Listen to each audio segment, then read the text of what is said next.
Dick Budig is a successful artist. His studio is full of expensive paintings, but Dick is also a patriot. He recalls far too vividly his mother crying as she heard the news of Americans who had died in World War II. That's partly why Dick has made it his personal mission to paint portraits of every Nebraska soldier killed in the War on Terror. Dick Budig was in his early 20s when he and his wife lost a child shortly after birth. In a very tiny way, I know what it's like to be a parent and lose a child. I cannot imagine losing a child that you've had and raised and been around for 20, 25 years. It's that feeling that got Dick started painting fallen Nebraska heroes back in 2003. I just hope that it brings to their parents some measure of comfort.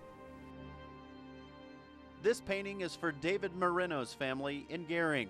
It's the 11th patriotic portrait Dick has done. All of a sudden, this kid's looking back at me, and it changes everything.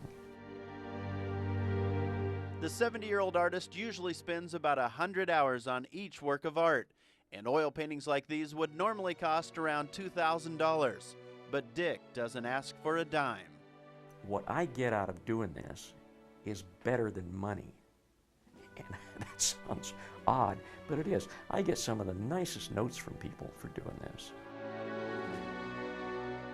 There's a saying that art and music are the language of the soul, and for some reason doing this speaks to something in me, and that's my payment.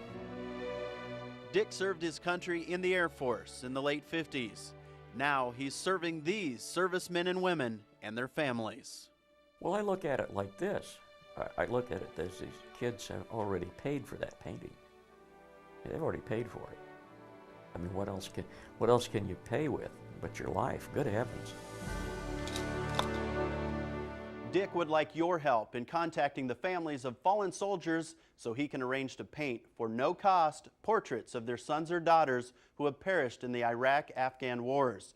For more information, go to the Lance's Journal page on the 1011 web channel.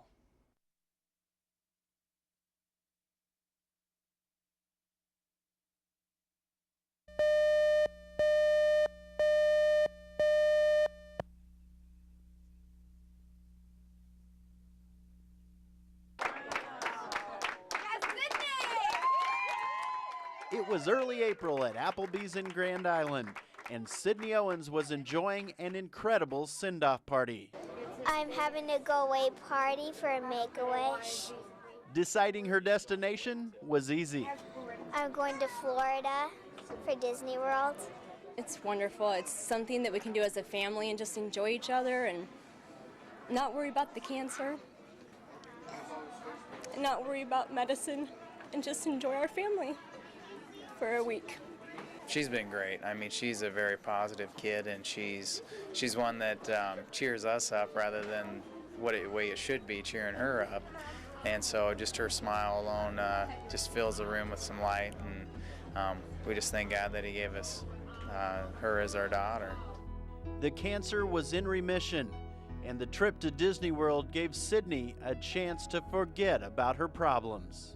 Watching Sydnee, this little girl who had fought so hard for so long, just relax and be a 9-year-old kid and have fun. And at one of the parks there was this water flying out of the air, and she was just dancing and laughing and like there was no other care in the world. And it was really good to see her be able to be a kid for a while, and it was good.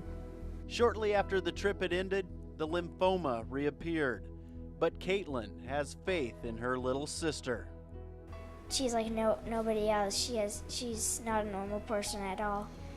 She has even when there's hard times, she's always smiling and always just, that's how she gets through it, just smiling a lot, and even when she's feeling her worst, she still smiles and she's okay.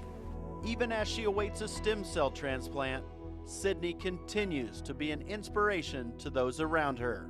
I think she has like faith in God and stuff, that He will heal her and that she'll be all right in the end. I'm Lance Schwartz.